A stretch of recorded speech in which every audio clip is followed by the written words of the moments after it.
네, 안녕하세요. 용님입니다. 우리가 이제까지 배운 것들을 한번 좀 정리를 해봅시다.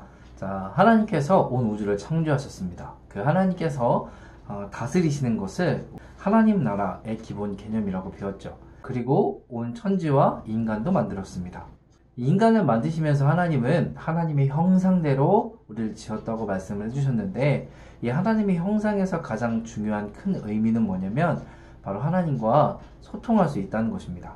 하나님과 같이 우리가 고민하고 생각할 수도 있고, 또 우리가 기쁨, 슬픔처럼 감정을 느낄 수도 있으며, 또한 우리가 어떠한 행동, 의지적으로 결단하고 선택하고 행동할 수 있다는 것입니다. 네, 이것을 우리가 인격이라고 표현을 하는데, 하나님은 온 우주를 창조하시고 참 좋았다라고 표현하셨습니다. 그러면서 하나님의 계획은 인간이 이 모든 피조물들을 다스리라고 이야기를 하고 있습니다. 여기서 다스린다고 하는 표현은 우리가 굴림하고 괴롭히고 억제하는 것이 아니라 하나님께서 지으신 그 원래 목적대로 잘 케어하고 잘 이끌어 간다는 의미이죠. 그래서 하나님은 우리를 청지기 이렇게 불러주셨는데, 원래 주인이 하나님이 계시고 그것을 우리가 잘 맡아서 보호하고 잘 가꾼다는 의미입니다. 이렇게 행복하게 잘 살아갔으면 좋겠는데, 인간은 죄를 짓고 말게 되죠. 이 죄라고 하는 것, 우리가 지난번에 두 가지로 정의했었는데, 그 첫 번째가 하나님이 없다고 하는 것, 두 번째가 하나님이 계신 것을 알고 있음에도 인정하지 않는 것, 이렇게 우리는 정의를 했었습니다. 하나님께서 원래 온 우주의 주인이시고 우리의 삶에도 주인이신데, 그것을 거부하고 하나님보다 뱀의 말을 더 신뢰했죠. 그리고 나서 눈이 밝아졌습니다. 그런 다음 하나님께서 알려주지 않았지만 인간은 눈이 밝아졌기 때문에 자신이 벗은 것을 알고 있었고, 그 벗은 것을 알고 숨었습니다. 그때 하나님이 부르시죠. 아담아, 네가 어디 있니? 이렇게 부르시고 맙니다. 하나님, 제가 부끄러워서 숨었어요. 야, 너 내가 얘기해주는데 어떻게 알았어? 이렇게 얘기를 하고 나니까 아담이 대답을 하죠. 자, 성경을 한번 잠깐 볼까요? 창세기 3장 12절 13절. 아담이 이르되 하나님이 주셔서 나와 함께 하신 여자, 그가 그 나무의 열매를 내게 주므로 내가 먹었나이다. 여호와 하나님이 여자에게 이르시되 내가 어찌하여 이렇게 하였느냐? 여자가 이르되 뱀이 나를 꿰므로 내가 먹었나이다. 자, 여러분 잠시 보시면, 자, 아담은 누구 핑계를 댔어요? 하와 핑계를 댄 것 같고, 하와는 누구 핑계를 댔어요? 뱀 핑계를 댄 것 같죠. 근데 우리가 성경을 한번 자세하게 다시 한번 봅시다. 아담이 지금 누구 핑계를 대고 있는 거예요? 여자, 하와 핑계를 대고 있는 것이 아니라 하나님 핑계를 대고 있는 겁니다. 하나님께서 만들어진 그 여자가 저를 꼬셨잖아요. 하나님 만드신 뱀이 저를 꼬셨어요. 이렇게 이야기를 하는 것이죠. 자, 하나님께서 아담아 네가 어디 있니? 라고 불렀을 때는 어떤 의미로 부르셨을까요? 아담이 있어야 할 자리는 숨어있는 곳이 아니라 하나님 앞에 있어야 되는구나 라고 하는 걸 깨닫고 회개하고 돌아오기를 원하시지 않았을까요? 근데 하나님께 이렇게 하나님 핑계를 대면서 하나님이 주신 그 여자와 뱀 때문에 저희가 이렇게 죄를 지은 거 아니에요? 이렇게 이야기를 하게 됐습니다. 여러분이 하나님이라면 어떤 마음이 들었을 것 같아요? 제가 하나님이라면 굉장히 속상하셨을 것 같습니다. 여러분들, 이 하나님의 마음을 알아가는 것이 바로 성경을 읽는 목적이에요. 하나님께서는요, 그래서 이들을 에덴 동산에 쫓아내버리게 됩니다. 자, 여러분, 하나님은 죄가 하나도 없으신 분이죠. 맞나요? 자, 그러면 죄가 일어나는 과정에서 하나님의 잘못은 있었나요? 없었나요? 없었죠. 자, 그럼 다시 한번 물을게요. 여러분이 하나님이라면 죄책감을 안 받았을 것 같으세요? 제가 하나님이라면 죄책감을 받았을 것 같아요. 그래서 하나님은요, 이들에게 가죽옷을 입혀주시고 보호해 주십니다. 그래서 이후로는 이제 죄의 결과들이 심각하게 나타나게 됩니다. 심지어는 가인이 아벨을 죽이는 사건. 여러분, 지금도 형제가 형제를 죽인다는 사건이 나면 데스크필 나는데, 이 당시에는 어땠을까요? 하나님은 선악과를 먹은 정견 죽으리라 이렇게 얘기를 했는데, 아담과 하와는 바로 죽지 않았잖아요. 그러면 순간적으로 뱀의 말이 맞는 것 같겠지만, 실제적으로 아담과 하와는 아벨이 죽었을 때에야 죽음이 이렇게 무서운 것이구나 라고 깨달지 않았을까요? 여러분, 이 이후에 하나님은요, 노아를 선택하시고 이 이후로는 또 아브라함을 선택하셔서 이스라엘 민족을 선택하게 됩니다. 이스라엘 민족을 잘 선택해서 하나님과 또 언약을 맺죠. 자, 언약을 맺었는데 이들이 하나님의 말씀, 율법대로 살았을까요? 아니죠. 전혀 듣지 않았습니다. 그랬을 때 하나님은 어떻게 하셨냐면 선지자들을 보냈습니다. 예언자들을 보낸 것이죠. 자, 그런데 이 예언자의 말은 또 잘 들었을까요? 아닙니다. 심지어 예언자를 죽이기까지 했죠. 그런 것처럼 하나님의 말씀을 계속 거부하게 됩니다. 하나님은요, 이렇게 사람들이 계속 거부하는 걸 보시고 마음이 굉장히 상하셨을 것 같아요.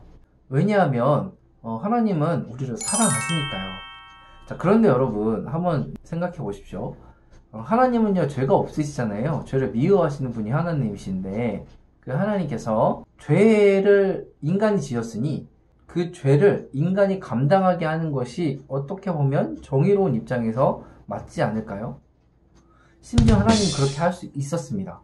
그런데 하나님께서는요, 그렇게 하지 않으셨어요. 왜냐하면 하나님께서는 이 문제를 근본적으로 인간이 해결할 수 없음을 인간을 지으셨기 때문에 너무나 잘 알고 계셨습니다. 그래서 하나님은요, 큰 결단을 하게 되는데요. 그게 뭐냐면 하나님이 직접 인간이 되어서 내려오시게 됩니다. 그것은 하나님께서 이 죄의 모든 책임을 본인이 지시겠다고 한 것입니다. 그래서 예수님께서 이 땅에 오셔서 핵심 메시지를 선포하셨어요. 그게 뭐였죠? 바로 하나님 나라였습니다.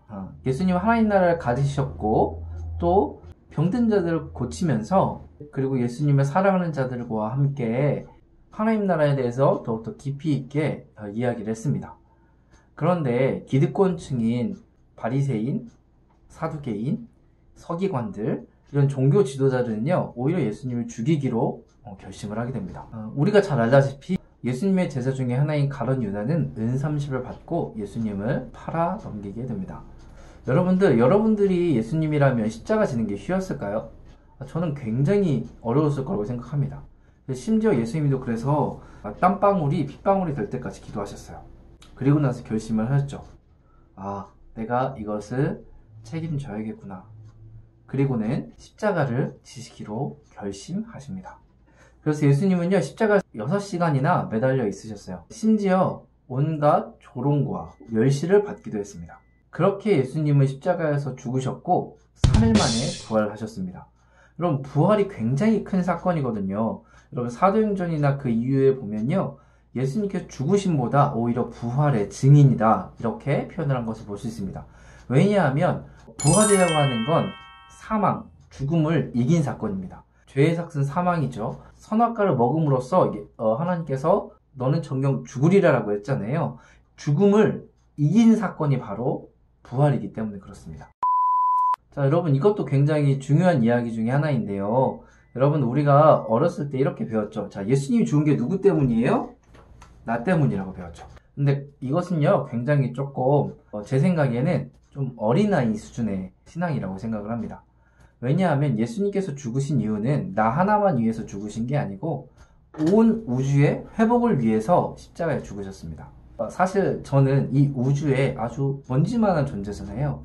그런 이 먼지만한 존재가 그 온 우주에 포함되어 있기 때문에 하나님께서 우리를 위해 죽으셨다, 이렇게 해도 아예 틀린 말은 아니지만 이게 전부는 아니라는 사실입니다. 예수님의 십자가의 죽으심이 왜 그렇게 중요하냐면, 여러분들 사복음서 아시죠? 마태, 마가, 누가, 요한, 이 사복음서의 한 30% 정도가 바로 이 십자가의 죽음에 대해서 이야기를 하고 있습니다. 그래서 이 예수님이 죽기 전에 마지막 일주일 동안의 기간을 두고서 예수님께 십자가를 왜 지셨는지, 십자가를 어떻게 지셨는지, 십자가를 지는 그 의미, 죽음의 의미가 무엇인지에 대해서 우리에게 심각하게 이야기를 하고 있습니다. 하나님께서 바라신 건 무엇이냐면, 예수님께서 죄의 문제를 해결했기 때문에 네가 다시 나한테 돌아오면 된다 라고 말을 하는 거예요. 하나님께서 우리에게 얘기를 해주시는데 우리의 반응을 기다리고 있는 것이죠. 자, 예를 들어 생각을 해봅시다. 예를 들어 내가 100만 원을 빚졌어요. 근데 어떤 사람이 계속 빚을 갚으라고 우리에게 독촉하는 겁니다. 그것을 우리 아버지가 100만 원을 대신 갚아줬어요. 자, 그러면 여러분, 이 죄는, 이 빚은 이제 있는 겁니까? 없는 겁니까? 저한테 있어서 없는 것이죠. 그런데 계속 아버지께 빚을 갚았음에도 불구하고 내가 계속 나 이 100만 원 어떻게 갚지? 나 이 100만 원 갚아야 되는데 이거 100만 원 못 갚아서 나 이제 죽으면 어떡하지? 깜빵 가면 어떡하지? 이렇게 계속 고민하는 건 아버지가 바라보는 입장은 어떻게 할까요? 야, 내가 그거 갚아줬어. 그러니까 너는 이제 당당하게 살아. 너 이제 나랑 같이 행복하게 살자. 이렇게 얘기를 했는데도 불구하고 그것을 받아들이지 못한다면 참으로 안타까운 일이 발생하지 않을까요? 그래서 하나님은 이제 하나님께서 하실 일을 끝내신 겁니다. 우리의 반응을 기다리세요. 우리에게 먼저 화해의 손길을 내미셨습니다. 이 손을 잡을지 말지는 내가 선택을 하는 것이죠. 자, 우리 죄의 본질이 뭐였죠? 하나님이 계신 것을 알고 있었지만 인정하지 않는 것이었죠. 내가 하나님이 계신 것을 알았어요. 근데 내가 내 맘대로 살았어요. 그것을 하나님 앞에 진실되게 고백하면서 하나님, 제가 이제 그것을 깨달았습니다. 그 죄인지를 깨달았습니다. 그러니 이제는 제가 하나님이 주인이심을 고백하며 살겠습니다. 라고 돌아올 때 하나님과 관계가 회복되어지는 것입니다. 그런데 그것을 거부하고 계속 내 맘대로 산다든지 돈을 쫓아 산다든지 사람들을 쫓아 살게 된다면 하나님과 관계가 점점 더 멀어지게 되는 것이죠. 자, 여러분 이제 한번 고민해 봅시다. 하나님께서 지금 나의 모습을 보시면 뭐라고 얘기하실 것 같으세요? 하나님께서 우리를 위해 죽으셔서 우리가 원래 하나님 앞에 설 수 없는 죄인이었지만 이제 하나님 앞에 설 수 있게 됐어요. 자, 이것을 어려운 말로 칭의라고 합니다. 예수 그리스도의 십자가의 죽으심 그리고 부활하심, 이 의미를 정확히 아는 것, 그 하나님의 계획하신 가운데 폭락하고 빠져드는 것, 그것이 바로 여러분과 제가 해야 될 일이 아닐까요? 성경 한 절을 같이 읽고 이 오늘 강의는 마치고자 합니다. 고린도전서 1장 18절입니다. 십자가의 도가 멸망하는 자들에게는 미련한 것이요 구원을 받는 우리에게는 하나님의 능력이라. 우리 십자가의 도를 다시 한번 묵상하시고 다음 시간에 만나면 좋겠습니다. 다음 시간에 뵙도록 하겠습니다. 안녕.